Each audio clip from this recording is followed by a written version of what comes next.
Hello everyone. Let's talk about our next question. Our next question has been asked in the AIIMS May session 2014. So in this question, they have asked during the resuscitation, fractured ribs most commonly involves.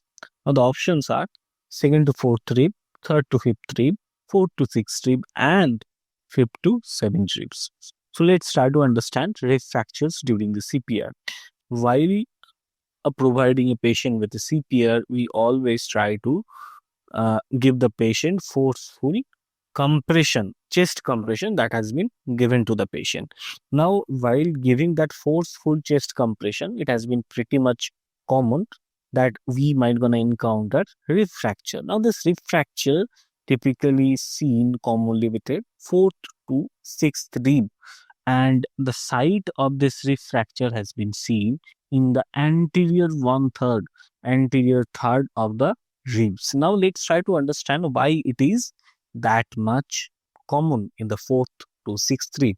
So number one is that the central location of these ribs. Okay, so these ribs are basically located just beneath to the sternum, so which is the target point of that particular compression force that has been applied during the CPR. And next thing is that it's a like the fourth and sixth rib, they are basically the part of the anterior and the lateral portion of the chest wall. So while providing a patient with a compression force, so the force that has been applied typically on the anterior and that lateral portion of the ribs, which basically makes the patient much more susceptible to fracture during this 4 to 6 ribs, right? So these are the important point. Now let's try to understand few important aspects regarding the rib fracture that might be asked in the questions in your examinations. Okay, so number one, your 4th to 10th ribs, these are the ribs which has been seen much more commonly fractured during the general trauma patient. Okay, among them, 4th to 6th rib is obviously associated with the manual CPR, the area being anterior third of the ribs. Now, your first to third rib, these three ribs are basically well protected, so they are not usually seen with a normal trauma.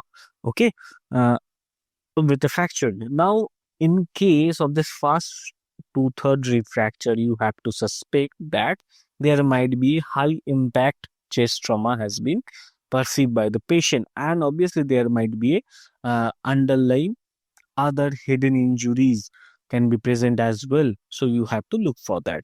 And obviously the posterior fractures, especially your 10th to 12th rib fractures, which are the floating ribs, they basically suggestive of non-resuscitated trauma, mainly like they may be seen fracture in case of a back blow or trauma that has been perceived in the posterior portion of the chest wall.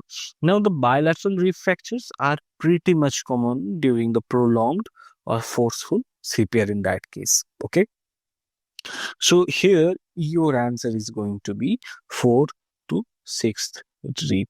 Okay,